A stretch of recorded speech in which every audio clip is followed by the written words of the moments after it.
Shalom. Hari ini kita akan renungkan surat Roma pasal 9, teksnya ayat 19 sampai 33.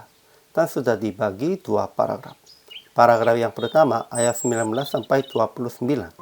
Tuhan mempunyai hak bagi kita sama seperti tukang periuk mempunyai hak atas tanah liannya untuk membuat dari kumpul yang sama suatu benda untuk dipakai guna tujuan yang mulia atau guna tujuan yang biasa. Paragraf yang kedua ayat 30-33. Bangsa-bangsa lain yang tidak mengejar kebenaran telah beroleh kebenaran, yaitu kebenaran karena iman. Tetapi Israel mengejarnya bukan karena iman tetapi karena perbuatan. Mereka tersandung pada batu sandungan. Kesimpulan hari ini, beberapa orang berkata, jika Tuhan menaruh belas kasihan kepada siapa yang dikehendakinya dan ia menegarkan hati siapa yang dikehendakinya, kenapa kita dihukum? Paulus menjelaskan tentang ini dengan perumpamaan tukang periuk. Bagi makhluk tidak ada hal tanya tentang pergunaan. Tetapi penjelasan Paulus lebih kepada orang-orang Yahudi yang mempersoalkan akan orang asing dibenarkan sebab mereka percaya. Tidak penting orang Yahudi atau orang asing, pentingnya iman. Walaupun keturunan Israel menjadi banyak seperti pasir di pantai, hanya yang percaya saja akan diselamatkan. Ajaran tentang Allahnya. Pertama, Allah menaruh kesabaran yang besar terhadap benda-benda kemurkaan yang telah disiapkan untuk kebinasaan. Justru untuk menyatakan kekayaan kemuliaannya atas benda-benda belas kasihannya yang telah dipersiapkannya untuk kemuliaan.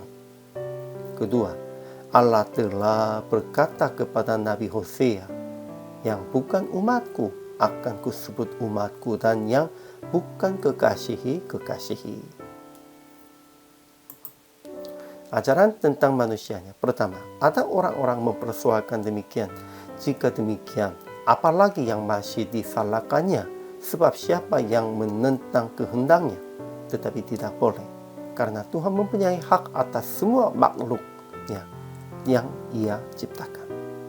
Kedua, kita semua telah dipanggilnya bukan hanya dari antara orang Yahudi, tetapi juga dari antara bangsa-bangsa lain.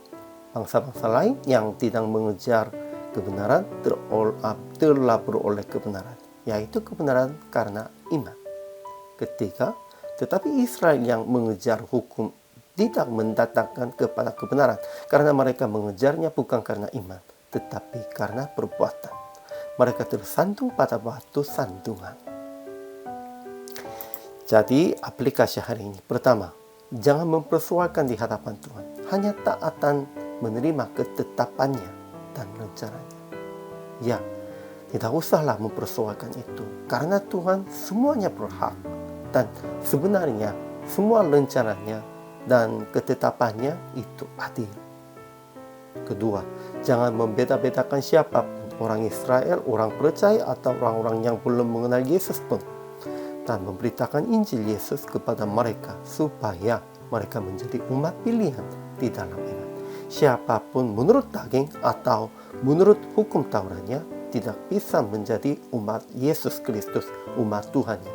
Hanya melalui iman kita menjadi umat pilihan.